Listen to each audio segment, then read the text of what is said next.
I really wanted this to feel like a conversation. But today we're going to be talking about ARRI's move of the Super 35 base model and the licensing system that they have. Because I think this is synonymous as to what we would expect from ARRI in the coming years or just further down the line. And basically the question here is to think about this objectively. Why do this in the first place? What is the point of this? Let's talk about this. Welcome back to the channel. My name is Tayo, and if you are new here, I'm a film director, cinematographer based out of Shanghai, China. So the first question that I want us to discuss is, why is ARRI doing this? Is this a genuine innovation, or is this just a cash grab?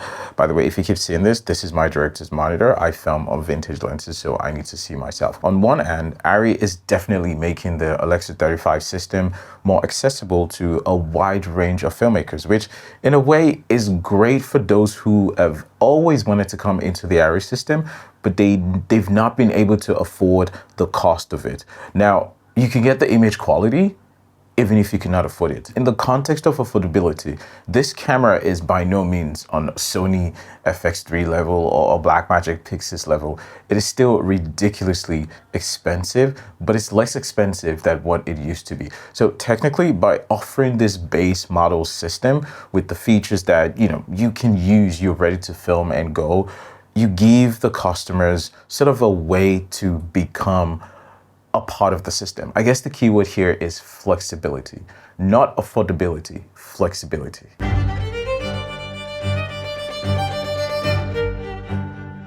If you want to know more about the licensing system, I think you can go on their website and you can read that. But in my opinion, I feel like this is kind of like a smart move. The features on cameras that we do not necessarily use every single time, and just licensing these features whenever you need them sort of feels like a way for you to, one, objectively save money, and two, make it more open to a lot of people. There are different types of users that would love to use the system, whether you are a small production company, or you are just a camera owner operator, or you're just a large studio like the way we are here at Lime Cut Studios in Shanghai, or you just have higher demands. Now, you can purchase whatever you want to use when you need them. I think by doing that, it subjectively creates this mix of affordability. I don't know if I don't think affordability is the word. I think it's more, you just get access to something that was out of reach in the first place. And by doing that, they sort of get that, I believe, what I would describe as like the high end of the middle market. They just get them to nudge into owning the system. Now, at the same time, we're not talking about something that is cheap here. This camera is going to cost about 60,000 to 70,000 US. So it is by no means in any way for the average person. And I do understand why people feel like this is a cash grab. Well, considering what Adobe is doing, Adobe, you need to stop. To some people, like, ARRI is nickel and diming their customers by making the features feel less owned, and it just feels like you're renting them and you have to pay for them. Let's talk about market share. If anybody understands economics, at the end of the day, ARRI is still a business organization and they respect what a market share is. Now, it is definitely a competition for the market share. In this way, ARRI defends its share of like the mid-range and entry-level market by bringing this camera cost down. They sort of bring it down into that top level mid-range market. I still don't think this is for entry-level anyone. Personally, I don't think a lot of people are going to be picking up this camera because the cost is now significantly reduced. But at the same time, their competition in the high-end upper-tier cinema cameras like Red and Canon and Sony, I'm not even sure if Canon belongs in that conversation, but there's a growing demand, right, for cameras that offer flexibility at a much lower cost. And with the rise of like independent filmmaking, more people are now in the place where they desire the functionality of the high-end cameras, but at the affordable price of an individual, not at a production house. And I feel like this is where ARRI is trying to position themselves at, where it's like, hey, we're lowering the cost. You can get this to film everything you want to film and make it work. All at the same time without sacrificing the brand's reputation for quality.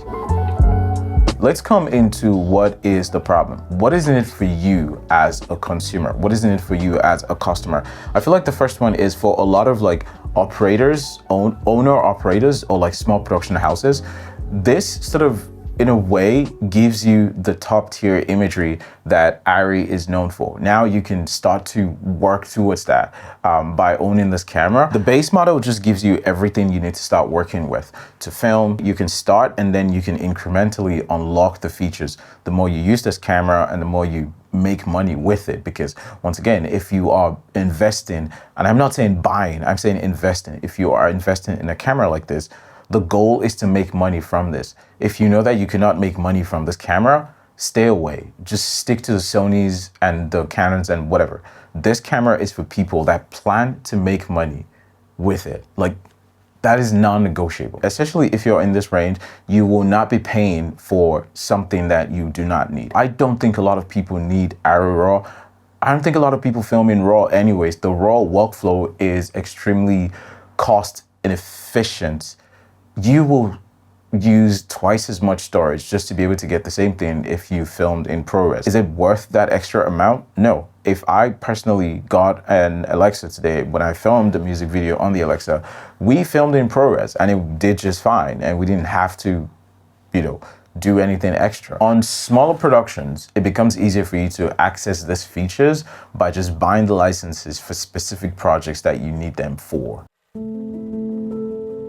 There's been a lot of backlash in the filmmaking community, and I feel like it is so. There are two categories of people, right? The people who support this. Now, for some of these people, this is a big win.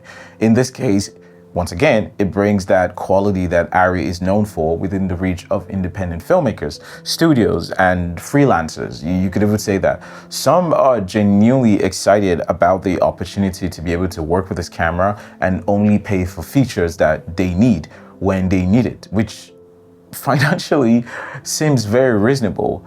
But there's also the critics on the other side. People are saying that ARRI is now turning into a subscription model.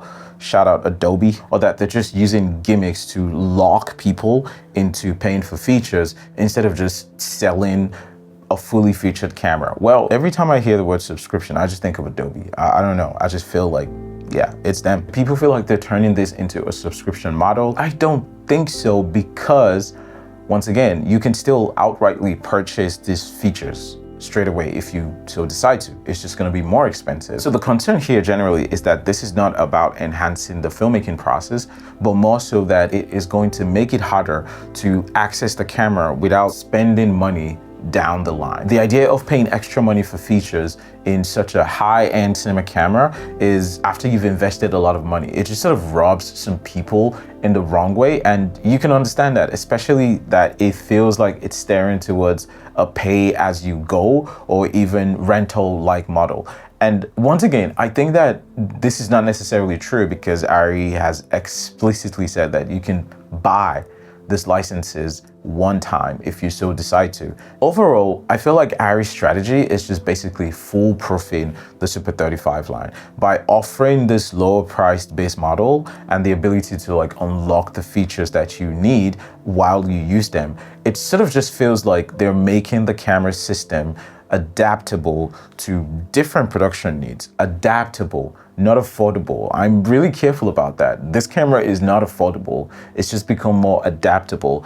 And it's not about forcing customers into like making recurring payments and everything like that. It's more about giving them the choice to access what they need whenever they need them and things like that. Ooh, that went off.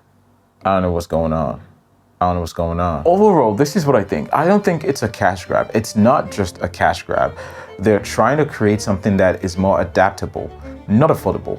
And they want to build a scalable system, which is, think of it as a Lego block. If you need this function, you get that and you put it in. If you don't need it, if you don't use it a lot of times, you don't have to pay for it. For example, 120 frames per second. If I don't film a lot of slow-mo, I don't see why I need that feature. If I need it for one project, I can just buy that license for a week, a month, finish the project, and boom, I still make the money that I want to make from that 120 frames per second from my client, but now I'm not paying outrightly for that in the camera package. However, I should say, this is walking a really fine line, because some filmmakers might feel like the extra cost and this extra licensing structure might become a bit too much. So what do you think? Do you think that this model works for you as a filmmaker?